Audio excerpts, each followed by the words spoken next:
그럼 본격적으로 여러분의 큰 박수와 함께 강의 시작하겠습니다.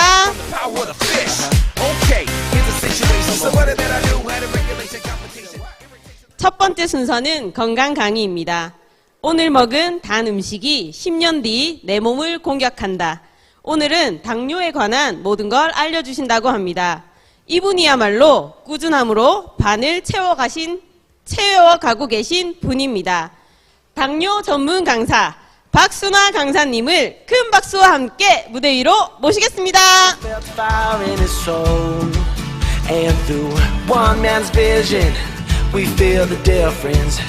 안녕하십니까. 방금 소개받은 박순아 인사드리겠습니다. 너무 떨립니다. 네. 지난번에 이어서 오늘 다시 한 번 더 당뇨를 주제로 강의를 하게 되었습니다. 저는 사실 당뇨가 굉장히 무섭거든요. 저희 이 가족력이 있어요, 당뇨가. 그래서 당뇨 때문에 돌아가신 분들도 뵙고, 그 다음에 실제로 지금 당뇨를 앓고 계시는 분들도 저희 가족분들 중에 너무 많아가지고 관리를 유산화로 열심히 하고 있습니다. 그러면 본격적으로 강의를 시작하도록 하겠습니다. 먼저 당뇨에 대한 이야기에 앞서서 우리 몸이 어떻게 구성이 되어 있는지 알아보도록 하겠습니다. 저희 몸은 11가지의 계통으로 되어 있습니다. 골격계, 소화계, 그 다음에 순환계 이런 것처럼 계통으로 11개의 계통으로 되어 있고요. 그리고 계통은 기관으로 이루어져 있습니다. 기관은 우리가 보통 얘기하는 장기들을 말하는 거거든요. 그래서 당뇨에 관련된 계통은 소화계가 되겠고요. 그리고 당뇨와 직접적으로 관계가 있는 기관으로는 췌장이 될 것 같아요. 오늘 강의하게 될 거. 그리고 기관은 조직으로 구성되어 있고 조직은 세포로 구성이 되어 있습니다. 그래서 우리가 아파서 병원에 가면 조직 검사를 이렇게 진지한 의사 선생님이 진지한 표정으로 조직 검사를 해보자고 하잖아요. 그러면은 그거는 이제 세포가 건강한지 그거를 알아보기 위함입니다. 그러면은 세포가 건강하면 세포가 건강하면 기관도 그리고 계통도 우리 신체도 모두 다 건강하게 되는데, 세포를 건강하게 하려면 세포가 좋아하는 것을 넣어주면 됩니다. 바로 그게 우리가 학교 다닐 때 배웠던 7대 영양소거든요. 탄수화물, 단백질, 지방, 비타민, 미네랄, 식이섬유, 물 이런 것들이 되겠습니다. 그런데 이제 당뇨와 직접적으로 관련이 되어 있는 것은 탄수화물과 지방의 대사입니다. 탄수화물이나 단백질, 지방은 굉장히 이렇게 거대한 영양소여서 세포 안에 직접적으로 쓰이지 못합니다. 그래서 탄수화물은 포도당으로, 단백질은 아미노산으로, 지방은 지방산으로 이렇게 쪼개져야지 세포 안에서 쓰여질 수가 있는데, 그렇게 쪼개질 때에 비타민, 미네랄이 필요해요. 요거는 이제 뒤쪽에 가서 다시 한 번 더 말씀을 드리고, 일단 탄수화물이 포도당으로 그리고 지방이 지방산으로, 이 포도당과 직접적인 포도당 대사와 직접적인 연관이 있는 게 당뇨입니다. 그러면 당뇨병에 대해서 한번 알아보도록 하겠습니다. 이 친구가 저예요. 음식을 막 먹고 있습니다. 음식을 먹으면 이렇게 그래프를 보시면 70에서 140 사이에 혈당 수치가 이렇게 그래프가 이렇게 보이실 텐데요. 음식을 먹으면 혈중의 포도당이 올라가게 됩니다. 혈중 포도당을 이제 혈당이라고 하거든요. 포도당이 이렇게 올라가게 돼요. 그러면은 이제 그거를 낮춰주기 위해서 췌장에 있는 베타 세포에서 인슐린을 이렇게 분비를 합니다. 그러면은 혈당이 다시 정상으로 이렇게 낮춰지는 그런 대사가 반복이 되어야 되는데, 되어야 됩니다. 그리고 인슐린은 굉장히 중요한 호르몬입니다. 우리 세포 안에서 탄수화물이 포도당으로 분해가 되어야지 세포 안에 쓰여진다고 말씀드렸잖아요. 그러면은 그 포도당이 세포 안으로 들어가 줘야 되는데 들어갈 수 있는 역할을 해주는 열쇠가 인슐린이 되겠습니다. 인슐린이라는 호르몬이고 췌장의 베타 세포에서 분비를 합니다. 그러면 인슐린의 대사에 대해서 다시 한 번 더 말씀을 드리면 이게 보이시나요? 여기 밑에 노란색으로 되어 있는 게 세포고요. 세포고 그리고 빨간색 동그라미는 포도당이 됩니다. 포도당이 이 세포 안으로 들어가서 일을 해줘야 되거든요. 그걸 들어갈 수 있게 해주는 게 파란색 동그라미인 인슐린이에요. 그래서 이렇게 세포막에 보시면 이 인슐린이 다 이렇게 있어야지 포도당이 세포 안으로 들어올 수가 있어요. 그런데 이게 정상적인 대사인데 인슐린이 어떤 이유에서 여러 가지 이제 이유에서 인슐린이 저항을 하는 거예요. 제가 목이 잠기네요. 네, 손님이 오셔서 떨립니다.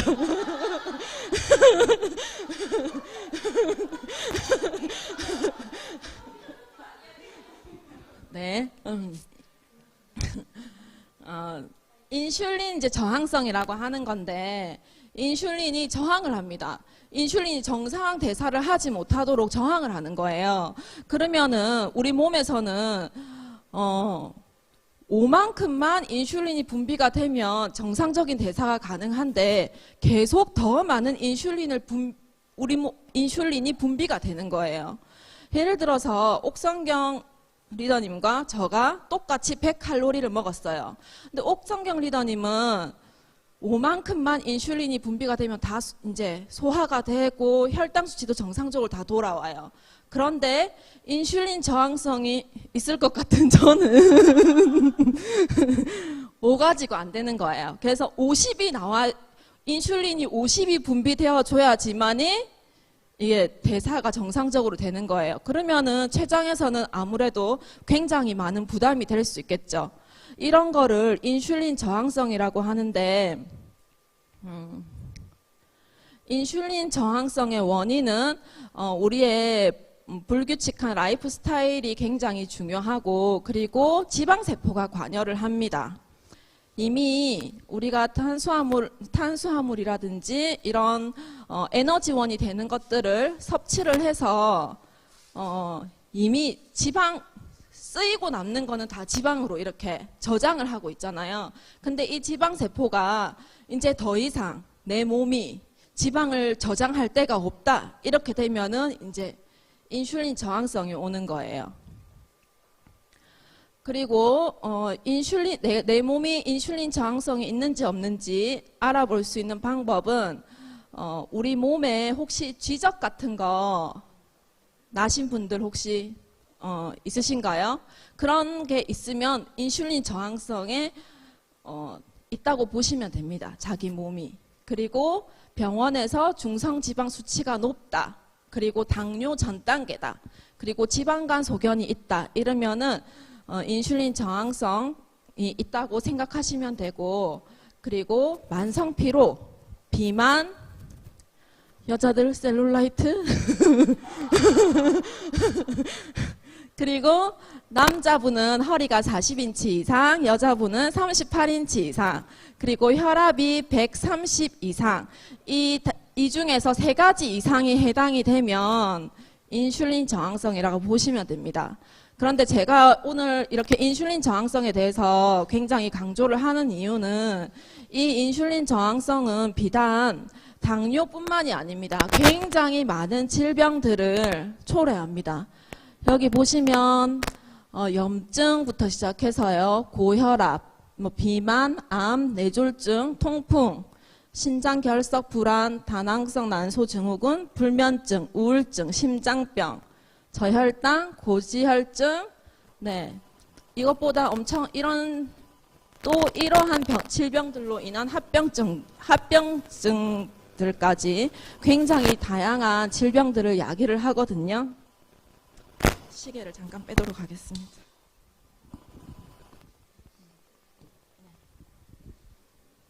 그래서 인슐린 저항성이 있다고 생각이 되시면 지금부터 굉장히 관리를 많이 하셔야 돼요. 사실 저도 이번에 이 강의를 준비하면서 제일 많이 준비한 부분이 인슐린 저항성이고 단 거를 못 먹겠더라고요. 이거를 공부를 하다 보니까. 그러면 당뇨병의 진단에 대해서 알아보도록 하겠습니다. 당뇨병은 공복 혈당과 그리고 식후 2시간 이후의 혈당을 측정하는 것, 그리고 당화 혈색소, 그 혈액 검사를 해서 나오는 당화 혈색소, 이렇게 세 가지의 수치를 가지고 당뇨병을 진단할 수가 있는데요. 먼저 공복 혈당 같은 경우에는 100 미만이 아침에 공복 상태일 때 혈당을 측정을 해서, 그거 많이 하시잖아요. 집에서 할 수 있는 거. 이렇게 침 가지고 띡 이렇게 해갖고 피 나오면 이렇게 기계에 넣어가지고 할 수 있는 거. 그거 해가지고 100 미만이면 정상이고요. 126 이상이면 그 당뇨병입니다. 그리고 그 사이의 수치는 당뇨병 전 단계에 해당이 되겠습니다. 그리고 당화 혈색소는 병원에서 혈액 검사를 통해서 하게 되는데 정상 수치는 4에서 5.6, 그리고 당뇨병은 6.5 이상, 그리고 그 사이는 당뇨병 전 단계가 되겠습니다. 당뇨병에는 보통 두 가지가 있는데요. 먼저 제1형 당뇨가 있습니다. 제1형 당뇨는 주로 어린 아이들에게 나타난다고 해서 소아 당뇨라고도 합니다. 그런데 이 제1형 당뇨는요, 인슐린이 생산이 되지 않는 거예요. 어렸을 때. 근데 이 인슐린이 만들어지지 않는 이유는 아직 정확하게 밝혀지지 않았다고 합니다. 그래서 소아 당뇨가 있는 부모들 같은 경우에는 굉장히 사실은 죄책감을 많이 가진다고 해요. 뭐 유전이나 이런 거 유전 때문이지 않을까, 이런 걱정 때문에 죄책감을 많이 가진다고 하는데 사실은 정확하게 원인이 밝혀지지 않았고, 그래서 매일 인슐린 주사가 필요합니다. 그런데 전체 당뇨병 환자 중에서는 여기서는 이제 10%라고 나와 있는데 1%라고 말하는 선생님들도 계시거든요. 그만큼 굉장히 소수의 환자들이 제1형 당뇨병을 앓고 있습니다. 그리고 우리가 보통 당뇨하면 제2형 당뇨병입니다. 제2형 당뇨병은 보통 이제 과체중으로 인해서 나타나게 되고요. 40세 이후에 발병을 하고, 인슐린 분비가 되지만 정상적으로 되지 않고 과하게 된다든지 해서 우리가 보통 당뇨병 하는 거는 제2형 당뇨병에 해당이 됩니다. 당뇨병의 증상은요, 3다 증상이라고 해서 다음, 물을 많이 마시게 되고, 다뇨, 화장실을 많이 가게 되고요, 다식, 많이 먹습니다. 저는 당뇨병인가요?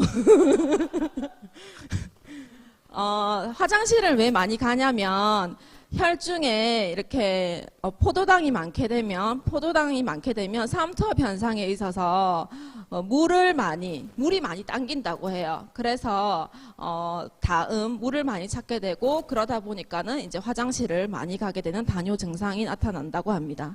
그리고 체중 감소가 나타나고요. 네, 저는 당뇨병이 아니네요. 체중 감소가 나타나고 피로감, 식곤증, 치주염, 피부질환, 시야 흐림, 이런 증상들이 전조 증상으로 나타난다고 합니다. 그런데 중요한 것은 혈당이 많이 높지 않을 경우에는 증상이 없는 것이 대부분입니다. 그리고 당뇨병의 위험 인자에 대해서 알아보겠습니다. 여기에 해당되시는 분들은 좀 조심을 하셔야 될 것 같아요. 첫 번째는 과체중입니다. 과체중은 체질량 지수가 23 이상, 내 키 나누기,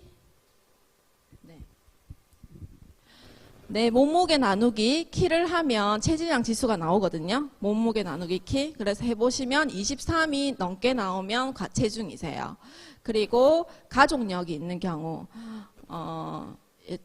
당뇨병 같은 경우에는 생활 습관병이기 때문에 가족들 같은 경우에는 거의 비슷한 식습관을 가지고 있고 생활 환경을 가지고 있어요. 그렇기 때문에 이런 당뇨병에 걸릴 위험이 높습니다.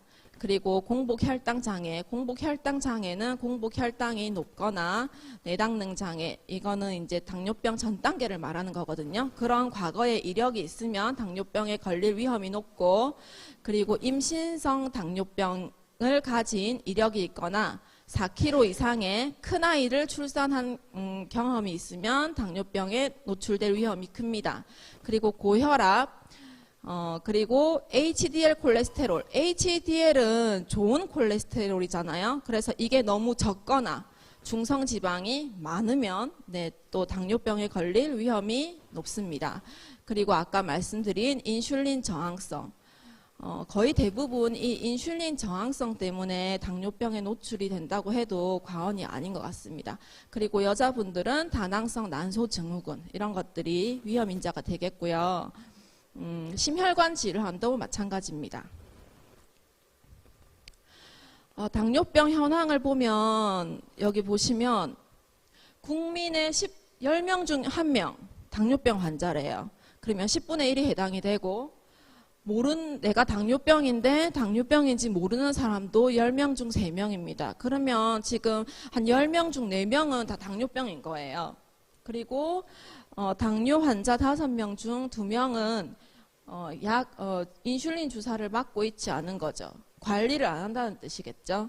그리고 당뇨병 환자 10명 중 7명은 혈당이 잘 조절되지 않고 있습니다. 그리고 당뇨병 때문에 많이 죽습니다. 네, 10대 사망 원인 중에 가운데에 이 노란색으로 되어 있는 게 당뇨병이거든요.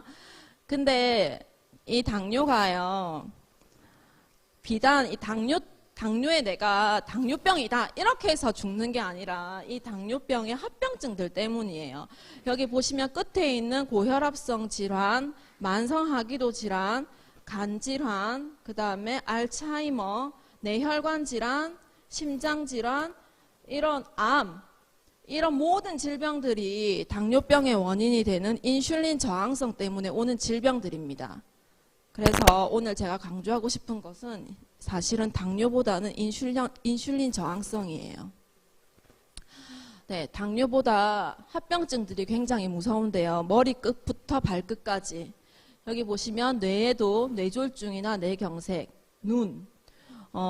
눈에도 합병증이 올 수 있고요. 그리고 피부, 심장, 간, 그리고 위, 신장, 생식기, 그 다음에 신경과 혈관들, 그리고 이렇게 말초신경에 분포되어 있는 손이나 발, 이런 데에 모두 합병증들이 올 수 있기 때문에 당뇨는 사실 당뇨 그 자체보다는 이런 합병증들이 굉장히 위험하고 무섭습니다. 이런 질환들을 보면 대부분 혈관이 관련된 질환들이거든요. 그래서 장기간에 걸친 높은 수준의 혈당은 이렇게 크고 작은 혈관 모두를 좁아지게 합니다. 시신경에 있는 혈관들 굉장히 모세혈관이라고 하잖아요. 우리 보통 그런 질환들에까지 영향을 미친다는 거죠. 그러면 당뇨를 완치할 수 있을까요? 근데 유독 우리나라 같은 경우에는 평생 병원을 가면 평생 약을 먹으라고 하거든요. 근데 선진국은 또 그렇지도 않은 것 같아요. 선진국은 약을 어느 정도 3개월 내지 6개월 이렇게 먹고 약을 끊게 하고, 네, 또 관리를 하게끔 하고. 저도 이제 당뇨에 대해서 공부를 하면서 알게 되었는데, 당뇨는 이게 사실은 노예요. 당뇨병 자체는 완치는 할 수 없지만 약을 쓰지 않을 정도로 호전이 가능합니다. 그래서 우리가 미리미리 예방도 할 수 있습니다. 그러면 당뇨병을 예방 관리할 수 있는 생활 수칙을 보시면 첫 번째는 적정 체중과 허리 둘레를 유지해야 합니다. 그리고 규칙적으로 운동을 하고 좋은 생활 습관을 기르고 금연, 과도한 음주 비하기, 네, 그다음에 수면 습관 이런 것도 나와 있고 스트레스 관리도 나와 있고요. 그리고 정기적인 검진을 통해서 위험 인자를 확인하는 이런 것도 나와 있습니다. 세 번째에 나와 있는 게 균형 잡힌 식단으로 골고루 제때 식사하기인데요. 식이요법에 대해서 조금 자세히 말씀드리면 매일 일정한 시간에 알맞은 양의 음식을 드셔야 되세요. 우리가 음식을 먹으면 인슐린이 분비가 된다고 했잖아요. 그 인슐린이 규칙적으로 분비가 되어 주어야 됩니다. 그래야 정상적인 대사가 사실은 가능하거든요. 그런데 단 거를 좋아한다든지 자꾸 저에 대입해서 얘기를 하게 되는데 군것질을 많이 하면 인슐린이 계속 나와야 되는 거예요. 쫄쫄쫄쫄 이렇게 계속 나와줘야 되는 거예요. 그러면은 아무래도 췌장에 무리가 가겠죠. 그런 것들이 몇십 년이 쌓인다고 생각해 보십시오. 네. 그리고 두 번째는 단순당, 설탕, 꿀. 설탕이나 꿀에는 사실 과당이라고 하는 성분이 절반 이상을 차지해요. 과일에서 오는 당이거든요. 그런 것들이 굉장히 당뇨에 좋지 않습니다. 그래서 사실은 안 먹어야 돼요. 네. 이게 50배, 그냥 2배, 3배 이런 게 아니라 50배 이상 이렇게, 네, 몸을 힘들게 한다고 하더라고요. 그래서 사실은 드시지 않아야 되지만, 네. 어떻게 안 먹을 수가 있겠습니까?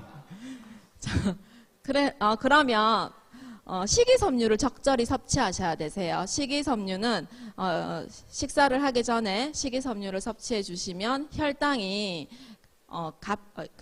혈당이 갑자기 높아지는 것을 막아줍니다. 네, 그래서 식이섬유를 적절히 섭취하셔야 되고, 적정량의 지방을 섭취하고, 콜레스테롤 섭취를 제한해 주셔야 되고요. 그리고 염분 섭취를 줄이셔야 되고요. 술도 자제하셔야 되고, 그리고 고기 먹을 때는 지방이 적은 부위를 먹고 껍질을 제거해서 먹는 거. 사실은 다 우리가 알고 있는 거죠.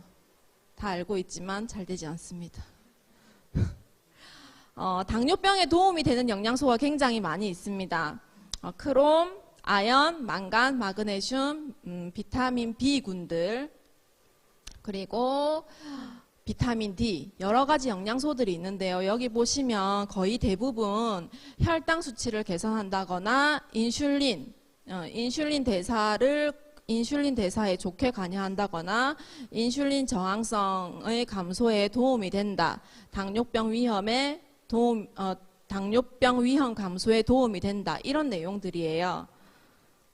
이런 영양소들이 모두 다 들어있는 유산화의 헬스팩이 있습니다. 유산화의 제가 갑자기 이렇게 훅 제품에 대해 들어왔는데요. 유산화의 헬스팩은 이 앞에 모든 영양소를 다 가지고 있습니다. 14가지 비타민과 9가지 미네랄, 그리고 구성분으로 7가지의 다양한 식물 성분이 들어 있습니다. 우리가 요즘에 홈쇼핑을 보니까 파이토케미칼이라고 해서 또 이렇게 유행을 많이 하고 있는 것 같더라고요. 파이토케미칼은 식물 추출물이거든요. 그래서 포도 추출물, 시망 추출물, 녹차 추출물, 올리브 추출물, 금장화 추출물, 토마토 추출물, 헤스페리딘 이런 다양한 식물 성분을 함유하고 있고요. 그리고 이렇게 한 포에 들어있기 때문에 굉장히 쉽고 간편하게 섭취하실 수 있고 세포에 영향을 주고 세포를 보호하고 세포를 재생하는 이런 트리플 액션 영양과학 시스템을 가지고 있습니다. 그리고 인셀리전스 테크놀로지가 접목이 되어 있다고 하는데요. 인셀리전스 테크놀로지 기술은 유산화만의 독특한 기술력이에요. 이게 뭐냐면 지난번에 이치 유산화 타임을 들어보셨나요? 거기서 강사님께서 뭐라고 하셨냐면 주차장에 있는 지정석이라고 했어요.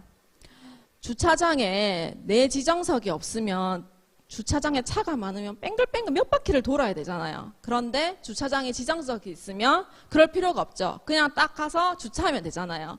요것도 마찬가지예요. 인텔리전스 테크놀로지가 내 몸에 필요한, 내 몸에서도 영양소가 꼭 필요한 부분에 이렇게 바로 탁탁탁 이렇게 꼽혀주는 거죠. 그러면은 굉장히 좋겠죠. 네. 그래서 이런 기술력을 가지고 있고, 오늘 시간이 좀 많기 때문에 제가 조금 더 조금 더 영양적인 부분에 대해서 말씀을 드리겠습니다. 요거는 헬스팩에 들어있는 성분들이에요. 굉장히 많은, 아까 말씀드린 14가지 비타민과 9가지 미네랄 전부 다 들어있고, 별표가 되어 있는 영양소들 같은 경우에는 당뇨에 굉장히 도움이 되는 영양소입니다. 유산화 헬스팩이 왜 좋냐면, 우리가 비타민이라고 하면 이렇게 지용성과 수용성으로 나뉘잖아요. 그리고 지용성에는 A, D, E, K, 수용성은 비타민 B군들과 C 이렇게 들어있는데, 지용성 비타민 A는 비타민 A의 형태보다는 베타카로틴의 형태로 섭취를 하셔야 되고, 비타민 D는 D3의 형태로 섭취를 하셔야 되고요. 비타민 E는 D알파 토코페롤의 형태로 섭취를 하셔야 천연의 형태로 섭취를 하시는 거예요. 그리고 비타민 K는 K1의 형태로 섭취를 하셔야 되고요. 그리고 비타민 B군 같은 경우에는 8가지예요. 얘네 중에서 하나만 빠지더라도 안 돼요. 한 30%의 효과가 떨어진다고 보시면 됩니다. 그래서 비타민 B1, B2, B6, B12, 나이아신, 판토텐산, 엽산, 비오틴 이 8가지가 비타민 B군인데, 특히나 비타민 B1, B2, B6는 1000%를 함유를 하고 있어야 되고요. 비타민 B12는 4000%를 함유하고 있는지 확인하시고 드셔야 됩니다. 그래서 요 모든 거를 다 충족하고 있는 게 뭐다? 유산화의 헬스팩이라는 말입니다. 네. 그리고 비타민과 짝지가 되는 게 미네랄이에요. 그래서 필수 미네랄인 칼슘과 마그네슘, 칼슘, 마그네슘도 1대1로 들어있는 걸 드셔야 되죠. 아연, 구리 6대1로 들어있는 걸 드셔야 되죠. 그리고 셀렌과 몰리브덴은 굉장히 고가의 영양소인데, 얘네들은 약국에 가면 이렇게 셀레늄 이렇게 따로 팔죠. 몰리브덴 이것도 따로 팔고요. 근데 셀렌 같은 경우에는 암 환자가 꼭 먹는, NK 세포라고 하는 암세포를 잡아먹는 그런 영양소죠. NK 세포를 활성화시켜주는 영양소고, 몰리브덴은 빈혈에도 좋고, 그리고 독소를 배출해주고 중금속을 배출해주는데 도움이 되는 그런 영양소입니다. 이런 영양소들이 전부 다 들어가 있는 제품이 뭐라고요? 네, 유산화의 헬스팩입니다. 그래서 제가 유산화의 헬스팩에 대한 설명을 좀 강하게 했고요. 그리고 당뇨는 혈관 질환이라고 했습니다. 그래서 유산화 제품을 골라서 드실 때에는 이 노란색으로 되어 있는, 이 가운데 노란색이잖아요. 그렇죠? 오렌지색으로 되어 있는 제품을 골라서 드시면 면역이나 혈행 건강에 도움이 됩니다. 바이오메가는 오메가3 지방산을 함유하고 있고요. EPA와 DHA를 함께 함유하고 있고, 혈중의 중성지방, 중성지질 개선과 혈행 개선에 도움을 줍니다. 그리고 눈 건강에도 굉장히 좋고요. 이 오메가3 같은 경우에는 지방산이잖아요. 근데 저희가 지방을 먹을 때에도 좋은 지방을 먹어줘야 되거든요. 좋은 지방을 먹는다라고 생각하시면 되고, 그 다음에 오메가 같은 경우에는 생선에서, 등푸른 생선에서 추출하는 거기 때문에 그 중금속이 없어야 돼요. 중금속이 있다면은 그 중금속이 우리 몸에 차곡차곡 이렇게 쌓이겠죠. 중금속이 없는 거를 고르셔야 되고요. 그리고 유산화 바이오메가 같은 경우에는 비린내 없이 섭취를 하실 수가 있습니다. 그리고 우리가 눈을 이렇게 깜빡깜빡하면 그 안구 건조, 이거는 좀 여담인데요. 안구 건조증이 있으신 분들 있잖아요. 그런 분들은 이렇게 눈이 깜빡깜빡할 때 여기 눈물샘에서 그 나오는 기름 성분이 부족해서 눈이 뻑뻑하다고 하거든요. 그래서 안구 건조증이 온대요. 근데 그 기름 성분이 바이오메가와 거의 동일한 성분이라고 합니다. 그래서 눈 건강에도 오메가는 도움이 많이 됩니다. 그리고 이렇게 자주색으로 되어 있는 것 같은 경우에는 항산화에 굉장히 좋습니다. 항산화, 산화가 되지 않게끔 해주는 거죠. 피를 깨끗하게 해주고, 당뇨가 있으신 분들은 피가 이렇게 끈적끈적하거든요. 그래서 피를 깨끗하게 해주고 염증 조절에 굉장히 좋은 제품입니다. C600 같은 경우에는 여기 실물 사진이 안 나와 있는데 2층 구조로 되어 있어요. 2층 구조. 비타민 C와 포도씨 추출물이 2층 구조로 되어 있는데 이렇게 약을 제약회사에서 사용하는 공법이라고 하거든요. 영양제를 제약의 공법으로 만든 이유는 당연히 있겠죠. 예, 그래서 요거 헬스팩 다음으로 유산화에서 굉장히 인기가 좋은 제품입니다. 프로후라바놀 C600이고요.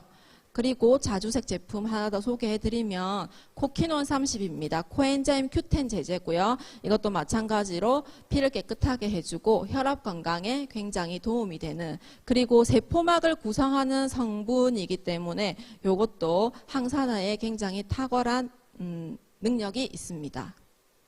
그리고 단백질인데요.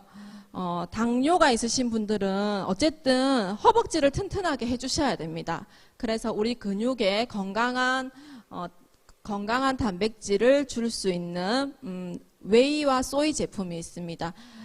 웨이는 동물성 유청 단백질이 함유가 되어 있고, 소이는 그 식물성 대두 단백질이 함유가 되어 있습니다. 저희 단백질 진짜 좋거든요. 그리고 이거 새로 나온 단백질 제품인데 여기는 뭐가 들어있냐면 개구리 잎이 들어있어요. 개구리 밥 잎이 들어있는데, 이게 미래에 우리 식량이 점점점 없어지고 있잖아요. 그래서 미래의 단백질 공급원이라고 합니다. 대체 단백질이고요. 그 다음에 이집트 콩 단백은 뭐냐면 병아리 콩이라고 하는 거예요. 그 슈퍼푸드로 선정이 됐잖아요. 병아리 콩이. 그래서 여기에도 굉장히 고가의 성분들로 이루어져 있습니다. 그리고 아까 말씀드렸던 식이섬유예요. 식이섬유는 혈당이 급격하게 올라가는 것을 막아주기 때문에 식사하시기 전에 꼭 드셔야 되는 거고요. 저희 화이버지 플러스 같은 경우에는 차전자피 식이섬유가 들어있고 원활한 배변 활동에도 도움이 되고 혈중 콜레스테롤 개선에도 도움을 줄 수가 있습니다. 이런 멘트들은 전부 다 식약처에서 인증을 받은 내용들입니다. 그리고 프리바이오틱, 유산균의 먹이가 되는 프리바이오틱으로서 또 고가의 이눌린이 함유가 되어 있습니다. 그리고 제일 중요한 건데요. 당뇨에 걸리지 않으려면 다이어트 하셔야 됩니다. 허리둘레를 줄여야 되기 때문에, 네, 다이어트에 대해서 궁금하시면 지난주에 저희 이은주 강사님께서 리셋 프로그램에 대해서 굉장히 자세하게 강의를 해주셨거든요. 네, 링크를 보내드리도록 하겠습니다. 리셋 프로그램이 있습니다. 그래서 이렇게 관리를 해주시면 되겠고요. 최근담에서는 노후의 질병의 근원은 모두 젊었을 때에 있다라고 했습니다. 굉장히 공감이 되는 말이고요. 여러분의 건강도 또 저의 건강도 유산화로 건강한 노후, 질병이 없는 노후를 위해서 모두 다 노력하셨으면 좋겠습니다. 감사합니다.